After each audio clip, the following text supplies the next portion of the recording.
C'est un bon signal pour vous, Bastien Lachaud, que les présidents des deux assemblées se soient affichés aux côtés du président de la République au mémorial de la Shoah.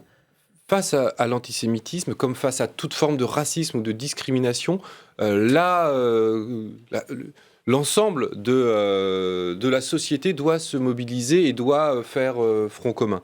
Vous savez, ce qui fait République, c'est le principe fondamental selon lequel chaque personne doit être l'égale de l'autre et que l'égalité est le fondement de la République, des citoyens. Et à partir du moment où le fondement, c'est l'égalité, il ne peut y avoir de discrimination acceptable dans notre République. C'est ça le message qui, je pense, a été envoyé mardi soir. Sur les rassemblements de mardi, la France Insoumise a annoncé sa participation assez tard, lundi. Pourquoi ? Non, nous n'avons pas annoncé notre participation tardivement.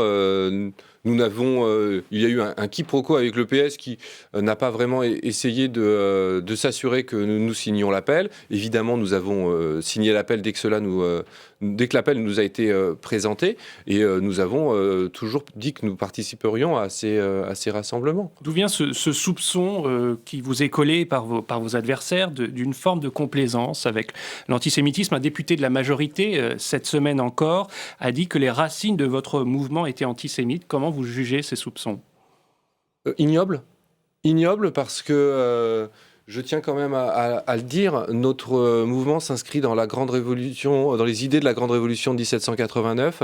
À cette époque-là, c'est Maximilien Robespierre qui a réussi à obtenir le droit de vote justement de nos concitoyens juifs, qui étaient exclus du droit de vote à cette époque-là. Et quand c'est... Notre mouvement s'inscrit dans les traditions républicaines, justement, d'égalité absolue de tous les citoyens.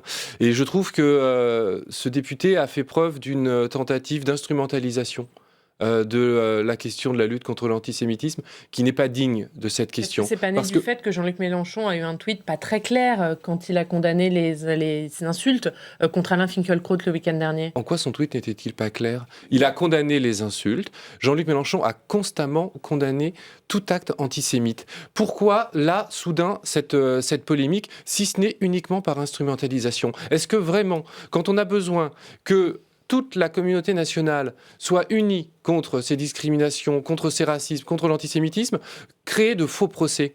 Je pense qu'il y a trop d'antisémites dans ce pays, il n'y a pas besoin d'en inventer des faux. Pourquoi